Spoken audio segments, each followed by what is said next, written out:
My name is Lisa North, and I'm 33 years old. I'm a cosmetic surgeon. 3 years ago, I opened my own clinic, which is a small place, but it had always been my dream. Until then, I was working at a university hospital. After my period as a medical intern was over, I spent my Saturdays and Sundays training in cosmetic surgery, and I had almost no time off. Since I was a child, I always got absorbed in one matter and always worked too hard when there was something that I wanted to accomplish. When I was studying to get into university, there was a time when I suddenly collapsed on the way to school. So training for a cosmetic surgeon exhausted me, but I was able to work hard because I knew I was on my way to fulfilling my dream. My current husband, Sean, is the one who supported me throughout the process. He works in the administrative department at the same hospital and is 5 years younger than me. We met at a farewell party for one of the daughters, and since then, we would say hello to each other whenever we saw each other in the hospital. Like me, he gets absorbed in matters, but he is very kind and hardworking man. I am spending busy days as mentioned, but in addition to this, I'm preparing for my clinic, even sacrificing hours of my sleep. I spend my break time, my time at home, all of my time to create my ideal clinic. I often do not eat, and when I do, it is mostly microwaved food. One day, I get dizzy while at the hospital. I wobbled, and Sean, who was watching nearby, runs to me and holds me, stopping me from falling. When he hears about my lifestyle, he becomes so worried that he says he will come to my house to cook for me. He says, "If you continue like this, you will definitely collapse. All the hard work you've put in will be ruined. I can't help you with the opening of your business, but I can help you take care of your health. Please, can you let me help you?" I am surprised at first, but I do feel that if I go on like this, my body is not going to allow me to continue. I don't know much about Sean since we had only talked a little, but I had heard what a kind man he was from my colleagues, so I decided to ask him for help. Sean is an amazing cook. It seems his mother is a nutritionist, which also allowed him to learn about food, so he cooks very healthy meals for me. The time we spend together talking and eating the meals that he makes becomes a time of healing for me. Within these crazy busy days, on the first day that he comes to cook dinner for me, we spend time talking a lot. I find that we get along very well, and that time flies with him. It isn't long before we start going out, and it is all thanks to Sean that I'm able to open my clinic in a healthy state.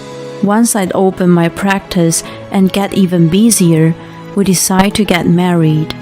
After some discussion, Sean agrees to stay at home and do the housework. "Hey honey, I cooked us some steak today." "My favorite! Looks delicious." Before I come home, I can always smell the wonderful cooking, even before I open the door. My husband greets me with a smile. Since we got married, he has been doing the housework perfectly. Because I started my business at a young age, there has been a lot of backlash, and there are many struggles. But knowing that Sean is at home waiting for me, I am able to overcome anything. Running a hospital for the first time is tough, but the number of clients is gradually increasing, and I always have such a delicious meal waiting for me when I return home. On my occasional days off, Sean and I go to spas or theme parks and enjoy our time together. I don't know what I've done to deserve these amazing days with my husband. As we are living in the apartment that I originally lived in on my own, I am the one paying the rent. I make sure that more than half of my earnings is wired into our account for living expenses, and I leave Sean in charge of managing our expenses, including the payment of the utility bills. Since he is taking care of the house, I want him to spend any of the leftover money as he likes, so that I make sure to wire more than necessary every month. Thanks so much for always taking care of the house. You're always such a great help. You can spend the rest of the money on whatever you want, you know?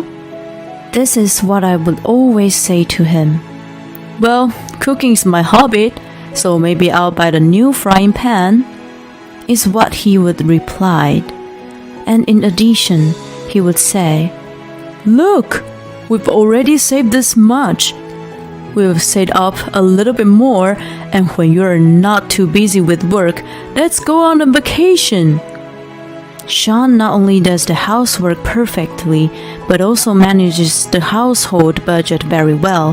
He does everything so perfectly that I'm worried that he may be pushing himself too hard. I think it would be better if he found a hobby or met with friends and took a break from housework once a while. Even thought I have these thoughts, I don't know how to say this to him. And combined with the business from work, the days go by without my mentioning anything. However, one day, after about 1 year since we got married, when I come home, I do not smell Sean's cooking at all, and he comes to the door with a flustered look on his face. I'm sorry, I must have dozed off. I haven't made dinner yet, so I'll make it now. That's unusual of you, but it's totally fine. Let's cook together. My husband teaches me, and we cook dinner together. It is unusual of him to be like this when he is always so perfect, but I feel it's nice to cook together once in a while. However, the same thing happens frequently after that. It was not only cooking, but other household chores as well. I would come home and find laundry in the washing machine. He must have washed them in the morning and left them there. Sometimes, the dishes from breakfast are left lying on the table as well.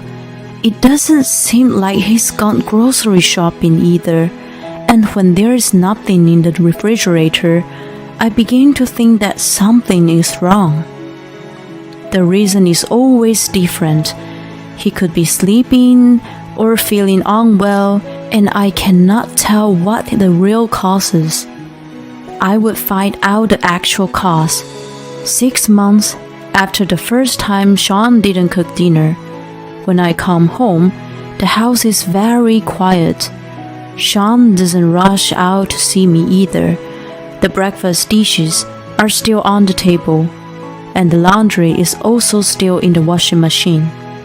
It is so quiet that I think my husband is not there, but I look into each room and find him there playing video games, wearing big headphones, mumbling something, and surrounded by gaming equipment that I have never seen before. Sean, what are you doing? I tap him on the shoulder, and he looks back at me with a surprised look on his face. At first, he seems to be panicking, but for some reason, he suddenly smiles and says to me, Oh, Lisa, you're home. Sorry I kept this secret for a while, but I've actually found a new hobby. You know this game? It's really fun, you know. Once I start playing, I can't stop. Seeing my husband looking so happy, I'm immediately at a loss for words. It seems that he has been hiding the gaming equipment from me till now. Of course, it is a good thing to have a hobby, do something you like once in a while, and I don't mind if he skips the housework at times. However, I am a little concerned that he is so absorbed in it that he didn't even notice that I had returned home. I'm glad you have a new hobby now. I don't know much about games, but it sounds like fun. But it would be great if you could do the housework when you can. I choose my words carefully, so as not to hurt Sean's feelings. I'm sorry. I started in the morning and got carried away. I didn't realize the time. But there's a tournament for this game coming up. I think I can make it to the top, so I wanted to practice. I am surprised to hear that while I was working away from home, Sean had been playing these games for over 10 hours. Seeing my husband playing these games, I realized that this is a Sean I have never seen before. But after our conversation, he cooks dinner for me as usual, and we enjoy the food together. The day ends without me being able to say anything else to him. I guess he was just a little too focused on the game, but since then, my husband has changed. He stopped doing the housework altogether. And that's not all. When I leave in the morning, he's still sleeping. He wakes up around noon and plays games until dawn. He doesn't seem to want to cook. When I buy home food, he will stop playing the game for a while, but will quietly eat his meal within 10 minutes and immediately go back to his room. He would answer me when I talk to him, but his mind seems to be occupied with the game, and he doesn't respond very enthusiastically. I realize that I have stopped talking to him too. Before I know it, I realize that I only ever see him either sleeping, eating, or playing games. Even on my days off, he still plays games all the time. Every time I return home, there are more game-related devices. I'm slowly beginning to have more and more complaints, but I'm in a position where he does the housework for me, so I'm patient and say nothing, thinking this will get better when the tournament he mentioned is over. I am as busy as ever with work, and am unable to do the housework myself, so the house keeps getting messier and messier. One time, when I haven't had a day off in a while, I am about to take a bath but realize we don't have any clean towels, so I have to go to laundromat in the middle of the night. Even with the house in such a state and seeing me go through such accidents, Sean is so absorbed in playing video games that he doesn't seem to care. One day, I come home and start to take a shower, but realize that the hot water isn't working. I rush out of the shower, put my clothes back on, and go to check the mail. I find not only the bills for gas, but also for electricity and water. Several months of them. I go outside to go and make all the payments. It is a very cold day and I am shivering. It is not that long of a walk, but it feels further away than usual, and for some reason, I start crying. I feel like the Sean I knew is gone, and that the happy days that we had will never return. If I had properly told him off the first time I found out about the games, but things have been different. Did I make a mistake? The more I think about it, the more painful it becomes. I have reached the end of my patience. I arrived home, wiped away my tears so that Sean would not know I had been crying, and said to him, "Didn't you pay the utility bills?" But he just answered with, "Oh, I'm sorry. I was going to, but I forgot." He is very matter-of-fact. Later, while taking a bath, I looked back at what happened today and keep asking myself the same questions. It seems strange.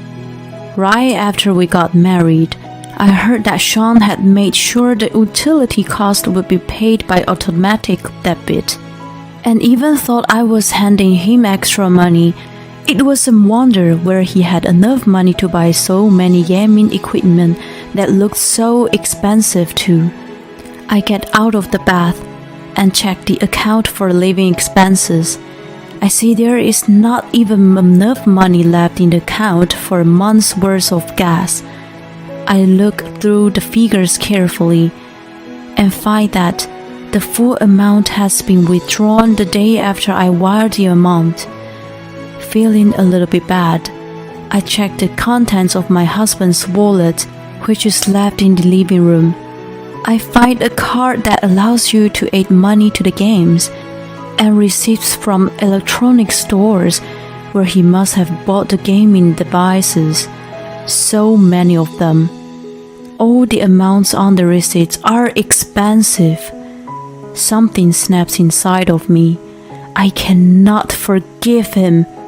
If he is spending the money I have worked so hard to earn on these games, I find myself going to the room where Sean is playing the game, and I force the power off the computer. "Hey, what are you doing? I was so close to winning!" My husband yells at me in a voice I have never heard before. I am scared as I think he may even hit me, but I can't step back now. I decide to say everything I wanted to say. "Stop this! I can't stand it any longer. What are these receipts?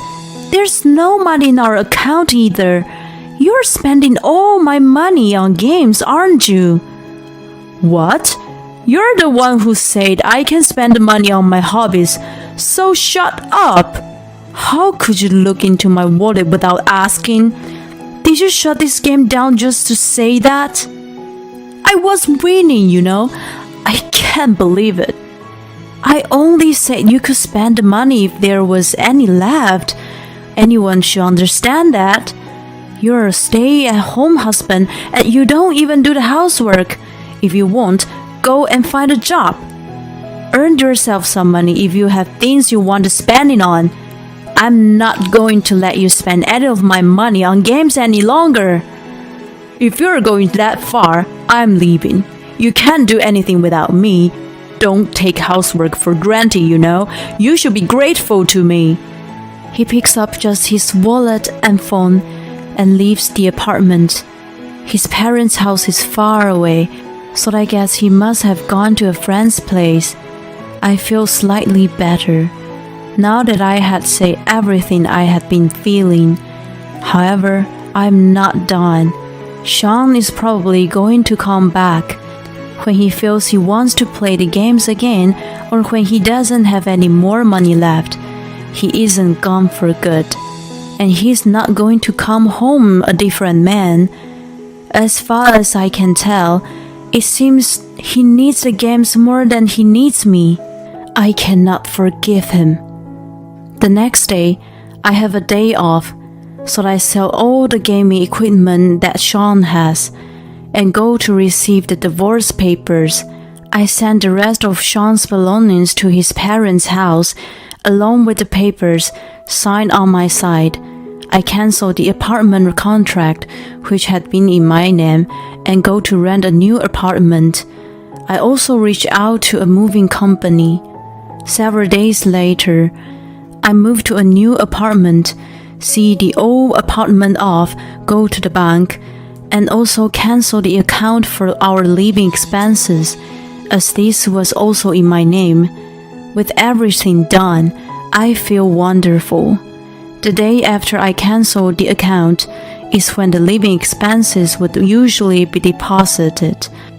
In the morning, around the time I arrive to work at the clinic, I receive several calls from Sean, but I ignore him because I am working. The phone rings once every several minutes, so the battery dies before noon.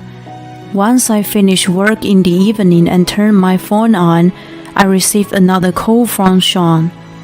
I answered and he screams, "Oh, I can't enter the account or our apartment. I got a call from Mom too. What did you send her?"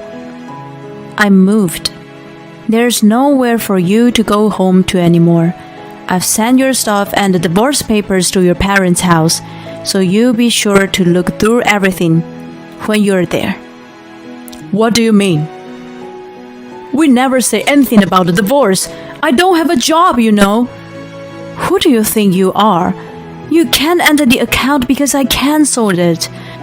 I'll be requesting you a compensation, so you really should find work, you know. Okay, bye." I hear him still screaming something, but I hang up. After that, I feel relieved of my burden, and I decided to go to a bar that I often went to as a medical intern, to drink as much as I like. Several days later, I finish work late at night and leave the clinic, exhausted, when I see Sean and his parents waiting for me outside. "I'm sorry for what Sean did to you. He told me everything. It's all his fault, and he's very sorry. So please, can you forgive him? We're ever so sorry. But for a year, I'm sure our son did well handling the housework. He just gave in to temptation for a while, but it won't happen again." As soon as they see me, both of Sean's parents apologize to me. Sean is standing between them, crying. "I'm sorry, but I have no intention of forgiving your son. I've been working until this late and I am exhausted. So please, can you leave now?" With this, Sean starts swelling. "I am so sorry. I will do the housework again. Please." "I don't need you to do the housework. I've made up my mind. So please, just sign the divorce papers. If you find work, you'll be able to do what you like with your own money, you know." But Sean changes his attitude completely and looks angry. "Then give me back my gaming equipment. What did you do with them?" "Oh, those things? I sold everything." "Why don't you find work and buy everything back?" "What? You've got to be kidding me!" He is a completely different man to who he was several minutes ago, and is screaming angrily. These must be his true colors. "You're the one who's got to be kidding. Do you think I don't know? When I turned on your computer after you left, it automatically signed into your WhatsApp account. That's how you set it up, right?" "Huh?" Sean looks anxious. "I see you've been messaging lots of girls that I don't know about. I've saved all the messages, and it seems some of them you started messaging just after we got married, right? Do you want me to read them out loud?" Wait a moment." With this, Sean's parents seem to have understood everything. They suddenly look furious. "What do you think you're doing?" No, I can explain." Sure, he can explain. It seems he let multiple girls into the house while I was at work. One of them liked gaming, so they started playing these games together, which began Sean's obsession with games. So, my lawyer's going to reach out to you soon, okay? And with that, I run off. I don't want to make a scene outside my own clinic this late at night. Sean tries to come after me, but his dad drags him back onto the car. Later, we have discussions through our lawyers, and although it takes time, I finally get a divorce. I am able to request Sean to pay back the money he spent as well as a compensation. It seems Sean's parents have told him to look for work, but he keeps trying to play games to meet new girls, so they are making sure he only has limited access, like with the child's phone. My clinic is working out as good as ever. Up until now, I have been the only surgeon there, but as new clients are coming every day, I am now able to hire another surgeon. This means I am working slightly shorter work hours than before. I am now able to use my time to cook. I do still make mistakes, but I feel like I am getting better every time I try.